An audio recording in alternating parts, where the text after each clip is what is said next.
The main difference of the simulator is probably that on the simulator, an athlete can be suspended by dynamic rubber springs, which counteract centripetal force and gravity.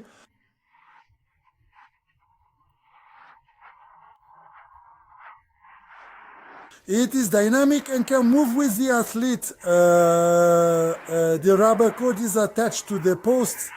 The other ends are attached to a belt.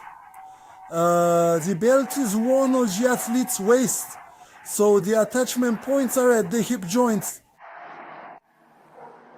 Another very important detail of this trainer is that the carriage has walls with a 17-degree incline. This is done because sports boots have an incline of 15 to 17 degrees.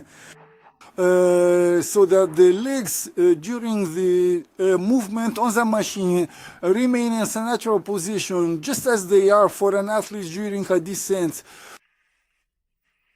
The platform has two footrests which are connected by a removable crossbar that secures the movement of these supports using a parallelogram principle. The supports have two protruding parts that secure the shins and prevent them from coming together into an X shape, which is extremely undesirable for an athlete. Since modern carving technique implies that the arms, legs, and skis move in parallel, everything here is synchronized using a parallelogram principle. So everything operates precisely, smoothly, and in parallel.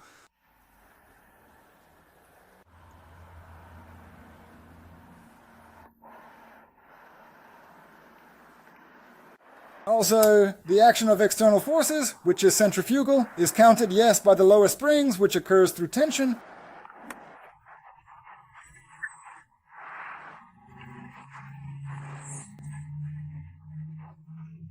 And this load can be changed mechanically by adding more springs to increase the load in the turn, the rebound, and make the athlete's work more efficient. The next distinctive feature of the trainer is that the rails the carriage slides along zigzag and three planes. The movement occurs right to left, up and down, and back and forth. Why left and right, you ask? That is clear because it is the turn itself, left and right.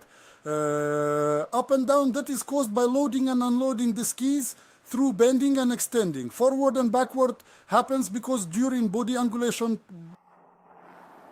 it rotates relative to the axis and the pelvis shifts slightly. Accordingly, the hips and feet shift as well. Therefore, the foot moves slightly back along the rail to maintain the natural parallel position of the shins and hips and their perpendicularity to the pelvis. These are the main distinctive features of the simulator, which are not present in any other simulator currently being produced.